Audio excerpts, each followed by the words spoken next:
Hello दोस्तों, एक बार फिर स्वागत है आपका हमारे इस चैनल पर। और हम बात कर रहे हैं इतिहास में हमने बहुत सारी चर्चाएं कर ली है। दक्षिण भारत के वंशों को हम देख रहे थे।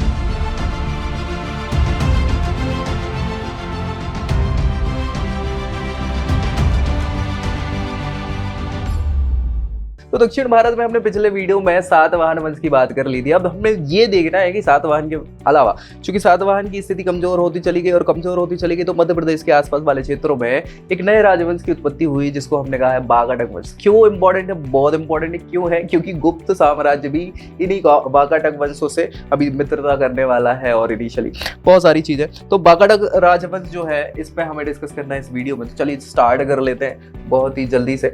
ये बागाटक आप देख पा रहे हैं, ये मध्य प्रदेश वाला पूरा क्षेत्र है, उससे थोड़ा सा नीचे वाला है ना, दक्षिणी मध्य प्रदेश के आसपास वाला इलाका, महाराष्ट्र का कुछ क्षेत्र। तो यहाँ बागाटक होगी, क्या हो गई, यहाँ पे इनकी स्टैब्लिशमेंट हुआ करती थी। ठीक है, बागाटक, ये जो सातवाहन का क्षेत्र था उसकी जगह पे बागाटक आ गए। ठीक है, चलिए तो स्टार्ट कर लेते हैं। मगध में शुंग और गढ़ वंशों की तरह ये भी दक्षिण पथ और वो सारी चीजें हमने डिस्कस करी थी ना पिछले वीडियो, फिर से बता दे रहे हैं। देखो भैया, क्या हुआ कि मगध साम्राज्य चल रहा था उत्तर भारत में शुरुआत में। तो मगध में लास्ट में शुंग और कड़वा है। शुंग और कड़वों के आखिरी व्यक्ति को फोड़ा किसने? सातवाहन सिमुग ने। उसके बाद सातवाहन वंश हो गया। लेकिन सातवाहन वंश चूंकि दक्षिण भारत का वंश था, तो भैया वो वहां स्टैब्लिशमेंट कर नहीं पाए, तो उसकी जगह पे कुषाण और बाकी लोग आ गए, है ना। लेकिन सातवाहन वंश ने किया तो आस पड़ोस में शक भी हुआ कर रहे थे, जो बाहर से आए हुए थे। कुषाण भी बाहरी लोग ही हुआ करते थे। ठीक है, सो वो चल रहा है उत्तर भारत में, शक पश्चिम और हर जगह फैला हुआ है। सातवाहनों ने कोशिश करी दक्षिण भारत पे अपना कब्जा जमाने की स्टार्टिंग की। धीरे धीरे वो भी कमजोर हो गए, और कमजोर हो गए तो उनकी जगहों पे नए नए शासन आए, जैसे एक बागाटक वंश जो है, जिसको हम यहाँ पे देखने वाले हैं। ठीक है, इसके अलावा पश्चिम पूर्वी साइड कलिंग भी है। कलिंग मतलब उड़ीसा वाला क्षेत्र। तो कलिंग में एक चेदी वंश भी चलता था। तो नेक्स्ट वीडियो में हम चेदी वंश पे भी डिस्कस करेंगे। अभी फिलहाल हम बागाटकों के उदय की बात कर रहे हैं। ठीक है, सो बागाटक, सातवाहनों के पतन और चालुक्यों के आविर्भाव। पल्लव की हमने बात कर ली थी। तो पल्लवों और चालुक्यों ने मिलकर क्या करा था? सातवाहनों को खत्म कर दिया था। इसके पास में ही चालुक्य राजवंश भी चल रहा था। तो चालुक्यों के आविर्भाव के मध्य दक्कन में सबसे प्रबल राजवंश के रूप में बागाटक राजवंश उभर के आया। कौन? बागाटक। तो बागाटकों ने 3वीं से 6वीं शताब्दी तक शासन किया हुआ है। पुराणों के अनुसार विंध्य शक्ति, क्या नाम है? विंध्य शक्ति, ये बागाटकों का क्या हुआ करता? संस्थापक हुआ करता था। कौन? विंध्य शक्ति। विंध्य शक्ति की प्रारंभिक राजधानी पुरी का मतलब बरार में थी। बागाटकों के प्रमुख शासक अलग अलग हैं, जिन पे हम डिस्कस करने वाले हैं एक एक शासकों की। सबसे पहले तो हम बात करेंगे विंध्य शक्ति इटसेल्फ, क्योंकि भैया वही संस्थापक है। तो विंध्य शक्ति, बागाटक राज्य का संस्थापक राजा विंध्य शक्ति कब था? 255 से 275, मतलब अच्छा खासा 20 सालों का शासन किया हुआ भैया। ठीक है, और एस्टैब्लिशमेंट बहुत इंपॉर्टेंट होता है, क्योंकि संस्थापक हो तो आपको खुद को बचा के भी रखना। इसके मध्य शासन किया हुआ था। उसे सातवाहन वंश का कोई अधीनस्थ पदाधिकारी माना जाता है, मतलब कि सातवाहनों के अधीन काम कर रहा होगा, और स्थिति को भांपते हुए, कमजोर स्थिति को देखते हुए फोड़ो फाड़ी करके शासन एस्टैब्लिश कर दिया। तो ये दिमाग का काम है ना। विंध्य शक्ति की तुलना इंद्र और विष्णु से की जाती है। कहाँ पे? अजंता के अभिलेखों में।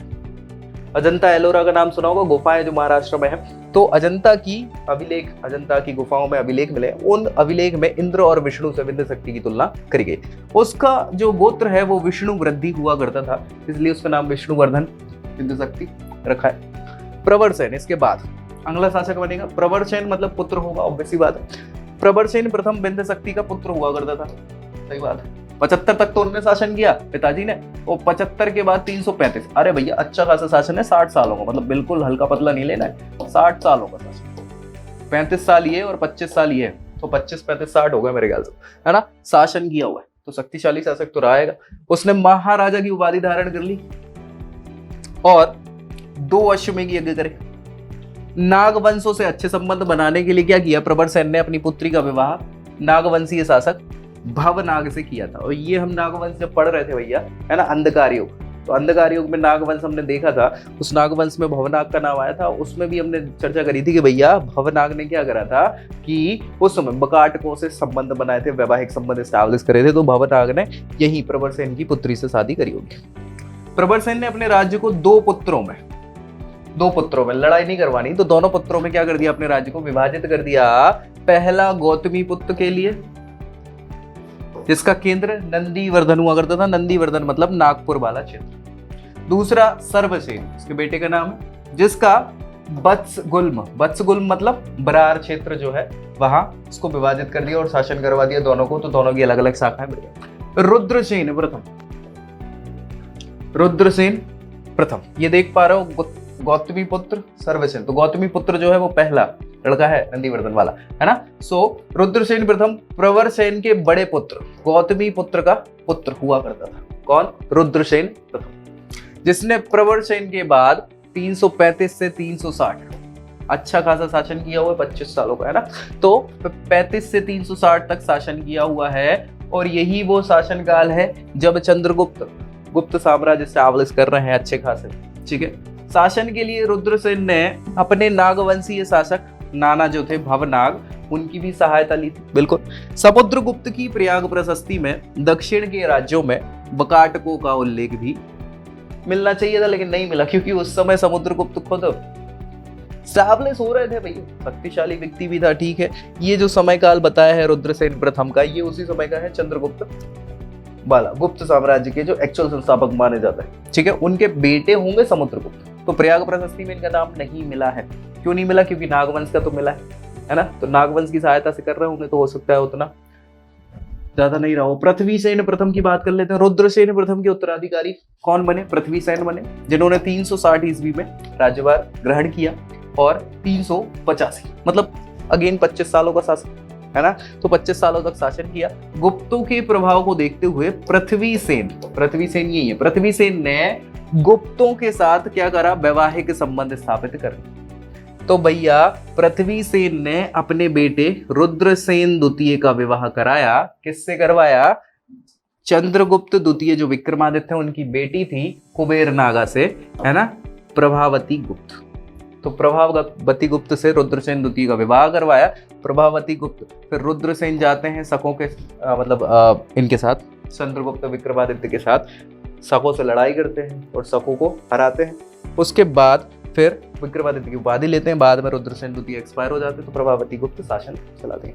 तो रुद्रसेन द्वितीय की हम बात कर लें, पृथ्वीसेन के पुत्र और चंद्रगुप्त के दामाद हो गए। कौन? रुद्रसेन। इन्होंने 385 से 390 5 सालों तक ही शासन कर पाए, क्योंकि अकाल मृत्यु हो गई थी।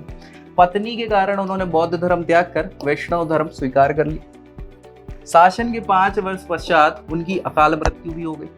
अब मृत्यु हो गई तो क्या करेंगे? लड़का है छोटा सा, हो गया तो ठीक है। तो रुद्रसेन की मृत्यु के बाद दिवाकर सेन और दामोदर सेन, ये 2 बेटे हैं, नाबालिग बेटे हैं। इन्होंने शासन करना चालू किया। और इनकी माँ जो है, माँ कौन थी भैया? कौन थी? अरे अब भी तो बताया था भैया, क्या नाम था? प्रभावती गुप्त। तो प्रभावती गुप्त उनकी संरक्षिका बन जाती हैं और 390 से 312 तक यानी 20 सालों तक शासन करेंगी प्रभावती, पिताजी के साथ मिलकर। पिताजी इनके चंद्रगुप्त विक्रमादित्य द्वितीय है ना, जो 412 तक रहेंगे। फिर कुमार गुप्ता जाएगा। प्रवरसेन द्वितीय की बात करें, साहित्यिक और कलात्मक गतिविधियों से जुड़ा हुआ शासक हुआ करता था प्रवरसेन द्वितीय। प्रारंभ में दामोदर सेन के नाम से जाना जाता था। दामोदर सेन समझ पा रहे कौन?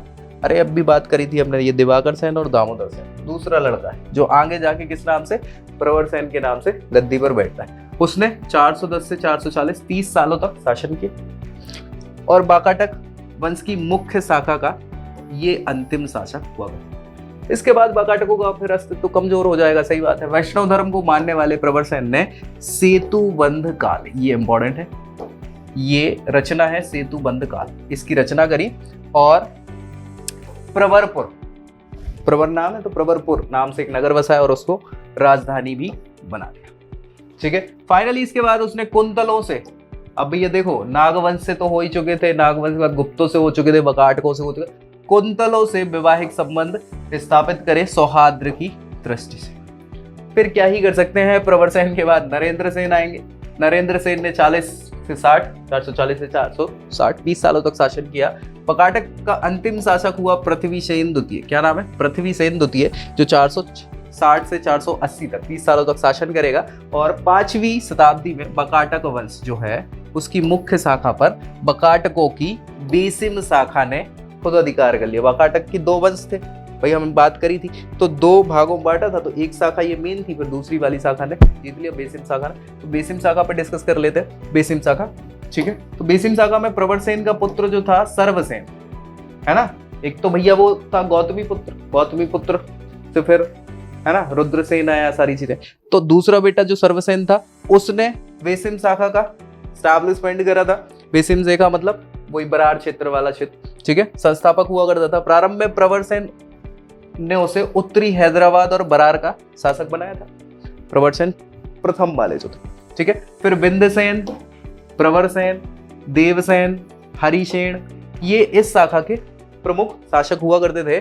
515 से 550 यानी 35 सालों की ये बात चल रही है, बकाटकों की सत्ता खत्म हो गई। दूसरी वाली भी, पहले तो बेसिम वालों ने उनको खत्म कर दिया मुख्य शाखा को, और बाद में 550 के आसपास खुद, चूंकि इसी समय गुप्त साम्राज्य भी खत्म ही हो रहा है ना, सो यहाँ भी बेसिम शाखा समाप्त हो जाती है, और इसी के साथ बकाटक साम्राज्य भी खत्म हो जाता है। तो मिलते हैं नेक्स्ट वीडियो में। हमें 6 दिवस की भी बात करनी है भैया, खारवेल की तो हम बात करेंगे ही एटलीस्ट, ठीक है। तो नेक्स्ट वीडियो मिलते हैं, तब तक के लिए जय हिंद।